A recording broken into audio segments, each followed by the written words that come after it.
إلا بالحق ولا يزنون। বাংলাদেশ জাতীয়তাবাদী দল বিএনপির স্থায়ী কমিটির অন্যতম সদস্য সাবেক সংসদ সদস্য মরহুম সালাউদ্দিন কাদের চৌধুরীর নবম শাহাদাত বার্ষিকী উপলক্ষে সৌদি আরবের আল হাসা সালাউদ্দিন কাদের চৌধুরীর স্মৃতি সংসদের উদ্যোগে এক শোক সভা এবং দোয়া মাহফিল অনুষ্ঠিত হয়।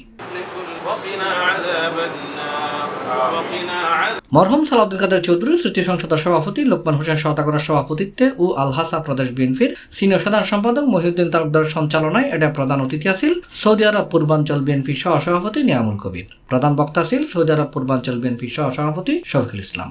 এর বিশেষ অতিথি আছিল আল হাসা প্রদেশ বিএনপির সাধারণ সম্পাদক দারুল ইসলাম, আল হাসা মহানগর বিএনপি সভাপতি ফজলুর রহমান, সাংগঠনিক সম্পাদক নুরুল ইসলাম, যুগ্ম সাধারণ সম্পাদক আজিমউদ্দিন, আল হাসা যুব দলের সভাপতি আলাউদ্দিন আলা, সিনিয়র সহসভাপতি নাজিমউদ্দিন, নজরুল ইসলাম আওয়াল সহ আর উপস্থিত আছিল বিভিন্ন অঙ্গ সংগঠনের নেতৃবৃন্দ। বক্তব্যে মরহুম সালাউদ্দিন কাদের চৌধুরীর স্মৃতিচারণ করে আগামী নির্বাচনত গিয়াসউদ্দিন চৌধুরী নির্বাচিত করিবার আশা ব্যক্ত করছি। শেষে মরহুম সালাউদ্দিন কাদের চৌধুরীর রুর আত্মার মাগফিরাতু বেগম খালেদা জিয়ার রোগ মুক্তি কামনায় দোয়া করা হয়।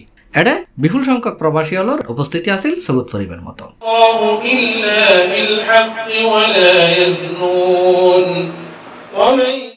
C plus Chittagong.